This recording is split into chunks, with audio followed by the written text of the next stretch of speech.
ਯਾਰ ਉਹ ਬੰਦਾ ਵੇਖ ਰਿਹਾ ਵਾਵਾ ਚਿਰ ਤੋਂ ਮੋਟਰਸਾਈਕਲ ਰੇੜ ਕੇ ਆ ਰਿਹਾ ਤੇ ਜਾ ਕੇ ਉਹਨੂੰ ਪੁੱਛਦੇ ਆ ਕੀ ਮਸਲਾ ਬਣਿਆ ਤੇ ਨਾਲੇ ਉਹਦੇ ਨਾਲ ਗੱਪਸ਼ਪ ਲਾਉਂਦੇ ਆ। ਇਹ ਰਾਤੀ ਵੀ ਇੱਕ ਬੰਦੇ ਦੇ ਨਾਲ ਇਸ ਤਰ੍ਹਾਂ ਹੀ ਮਸਲਾ ਬਣਿਆ, ਡਿਕੇਟਾ ਪੈਸੇ ਖੋਲੇ ਸਨ ਤੇ ਉਸ ਗਰੀਬ ਦਾ ਤੇਲ ਹੀ ਮੁੱਕ ਗਿਆ ਸੀ। ਆਓ ਜਾ ਕੇ ਨਾ ਉਹਨੂੰ ਪੁੱਛਦੇ ਆ ਬੰਦੇ ਨੂੰ। ਤੇ ਬੰਦਾ ਲੱਗਦਾ ਕਿ ਮਜ਼ਦੂਰ ਹੈ, ਕੋਈ ਟੁਰਦਾ ਆ ਰਿਹਾ ਕਾਫੀ ਦੂਰ ਤੋਂ ਨਾ, ਤੇ ਜਾ ਕੇ ਉਹਨੂੰ ਮਿਲਨੇ ਆ ਨਾਲੇ ਪੁੱਛਨੇ ਆ।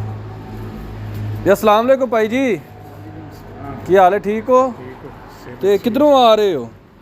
ਡਸਕੇ ਤੋਂ ਆ ਰਿਹਾ। ਡਸਕੇ ਤੋਂ ਆ ਰਹੇ ਹੋ ਤੇ ਰੇੜ ਕੇ ਲਿਆ ਰਹੇ ਹੋ, ਕੀ ਗੱਲ ਬਣੀ ਹੈ? ਪੈਟਰੋਲ ਖਤਮ ਹੋ ਗਿਆ। ਪੈਟਰੋਲ ਖਤਮ ਹੋ ਗਿਆ ਤੇ ਕੀ ਕੋਈ ਕੰਮ ਸ਼ਮ ਕਰਦੇ ਹੋ? ਕੋਈ ਮਜ਼ਦੂਰੀ ਕਰਦੇ ਆ। ਮਜ਼ਦੂਰੀ ਕਰਦੇ ਹੋ ਤੇ ਮਾਸ਼ਾਅੱਲਾ ਕੋਈ ਨਿਜ਼ਾਮ ਚੱਲ ਜਾਂਦਾ? ਚੱਲ ਜਾਂਦਾ, ਲੱਗ ਜਾਂਦੀ ਹੈ 5-700 ਦੀ ਦਿਹਾੜੀ। ਚਲੋ ਅੱਲਾਹ ਪਾਕ ਬਰਕਤ ਦੇਵੇ।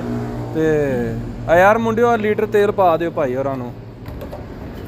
ਤੇ ਇਸੇ ਤਰ੍ਹਾਂ ਹੀ ਪਿਆਰ ਮੁਹੱਬਤ ਵੰਡਦਿਆਂ ਰਹਿਣਾ ਚਾਹੀਦਾ ਸਾਰਿਆਂ ਦੇ ਨਾਲ। ਤੇ ਜਿਸ ਭਰਾ ਨੂੰ ਕਿਸੇ ਵੀ ਸ਼ੈ ਦੀ ਲੋੜ ਹੋਏ, ਯਾਨੀ ਕਿ ਤੇਲ ਸ਼ੇਲ ਦੀ ਸਾਡਾ ਕੰਮ ਹੈ ਤੇ ਅਸੀਂ ਹਾਜ਼ਰ ਹਾਂ। ਤੇ ਨਵੇਂ ਦਿਨ ਨਵੇਂ ਵੀਡੀਓ ਦੇ ਨਾਲ ਫਿਰ ਦੁਬਾਰਾ ਮੁਲਾਕਾਤ ਹੋਏਗੀ। ਤੇ ਭਾਈ ਹੋਰਾਂ ਨੂੰ ਰੱਬ ਰੱਖ ਕਹਿੰਦੇ ਆ, ਮਿਲਨੇ ਆ। ਠੀਕ ਹੈ ਭਾਈ ਜਾਨ, ਬਹੁਤ ਸ਼ੁਕਰੀਆ, ਅੱਲਾਹ ਤਾਲਾ ਖੈਰ ਕਰੇ। ਜਜ਼ਾਕੱਲਾ। ਐਂਡ ਮੈਕ ਸਾਨੂੰ ਦੇ ਦਿਓ, ਅਸੀਂ ਫਿਰ ਕਿਸੇ ਹੋਰ ਭਰਾ ਦੀ ਵੀ ਹੈਲਪ ਕਰਨੀ ਹੈ। ਬਹੁਤ ਸ਼ੁਕਰੀਆ ਜੀ। ਅੱਲਾਹ ਤੁਹਾਨੂੰ ਬਹੁਤ ਓਕੇ।